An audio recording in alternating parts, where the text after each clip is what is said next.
राष्ट्रपति पर महाभियोग।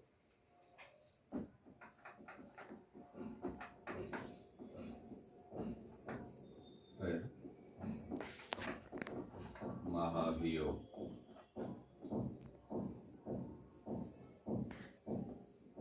कैसे लगाया जाता है? पहली बात, महाभियोग शब्द राष्ट्रपति के संदर्भ में दो जगह पर जिक्र किया गया है।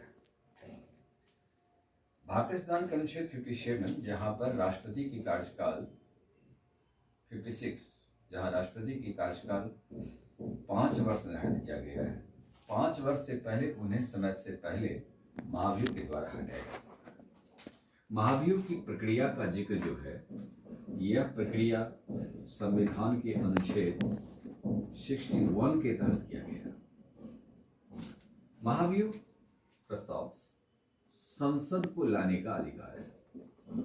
संसद के दोनों सदन में से किसी भी सदन में यह पहली मर्तबा प्रस्ताव लाया जा सकता है। यह सदन लोकसभा भी हो सकता है और राज्यसभा भी हो सकता है, लेकिन जो सदन लाएगी सदन का 1/4 सदस्य, अर्थात यदि लोकसभा प्रथम सदन होती है तो इसके कुल सदस्य का 1/4 सदस्य, या राज्यसभा होती है तो राज्यसभा अपने कुल सदस्य का 1/4 सदस्य लिखित रूप से अपने सदन के पीठासीन पदाधिकारी को देगा।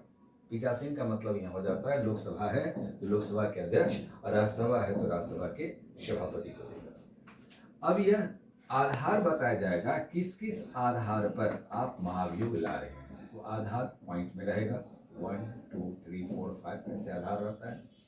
इस आधार को यदि पीठासीन सही मानता है तो 14 दिन की पूर्व सूचना राष्ट्रपति को दिया जाता है। तो पहला सदन में राष्ट्रपति अपने स्वयं या अपने किसी प्रतिनिधि को भेजते हैं सफाई पेश करने के लिए। यदि इनके इस सफाई से सदन संतुष्ट नहीं होता है तो यह सदन अपने उपस्थित तथा मतदान करने वाले सदस्य की 2/3 बहुमत से प्रस्ताव को पास कर देती है। पारित करने के बाद यह सदन पूरी हो गई। अब दूसरी सदन में यह प्रस्ताव लाया जाता है। मान लिया कि पहली क्रिया लोकसभा में हुई तो लोकसभा के द्वारा काम हुआ, तो राज्यसभा दूसरी सदन हो जाएगी। तो राज्यसभा अपने कुल सदस्यों का, अब तो 4 सदस्य पहला सदन के रूप में दिया था, अब राज्यसभा सबसे पहले यानी दूसरी सदन जो होती है वह एक समिति की गठन करती है। यह समिति, इस समिति का नाम कहा जाता है न्यायिक समिति। न्यायिक समिति 3 सदस्यीय होती है। इसमें एक सदस्य होगा सर्वोच्च न्यायालय का मुख्य न्यायाधीश। सर्वोच्च न्यायालय का मुख्य न्यायाधीश होगा, या मुख्य न्यायाधीश यदि अपने को इससे बाहर रहने का निर्णय लेते हैं तो सर्वोच्च न्यायालय का कोई एक वरिष्ठ न्यायाधीश इसमें से आ सकते हैं। तो वरिष्ठ न्यायाधीश इसमें आ जाएंगे। दूसरा, किसी भी उच्च न्यायालय का, भारत का जो जितने भी उच्च न्यायालय है उस उच्च न्यायालय का एक मुख्य न्यायाधीश होगा। तीसरा, प्रसिद्ध कानूनविद यह हो सकता है तो कानूनविद होगा। तो 3 सदस्य इस समिति का सदस्य होगा।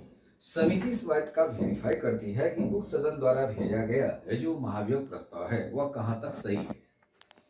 यदि इसे सही करार देती है तो समिति अपना रिपोर्ट इस दूसरे सदन को प्रदान कर देगी। प्रदान करने के बाद अब इस सदन के सभापति जो होते हैं पीठासीन पदाधिकारी, राष्ट्रपति को कहते हैं एक डेट तय करते हैं जिस डेट को राष्ट्रपति को स्वयं उपस्थित होना होता है। यहाँ पर प्रतिनिधि से काम नहीं चलता है।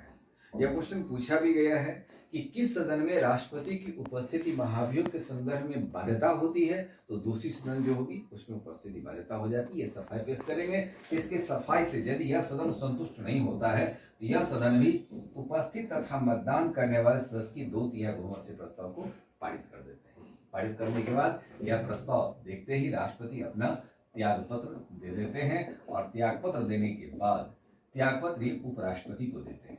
उपराष्ट्रपति यह सूचना सर्वप्रथम लोकसभा अध्यक्ष को देंगे। अब अध्यक्ष की जानकारी हो गई तो अध्यक्ष इसे लोकसभा को जानकारी दे देते हैं, और राज्यसभा के सभापति के रूप में उपराष्ट्रपति होते हैं तो राज्यसभा को जानकारी देते हैं कि महामहिम का त्यागपत्र हो गया। अब राष्ट्रपति कौन बनेगा यह बात की फैसला हो जाती है। यहाँ पर महाभियोग प्रक्रिया पूरी हो जाती है।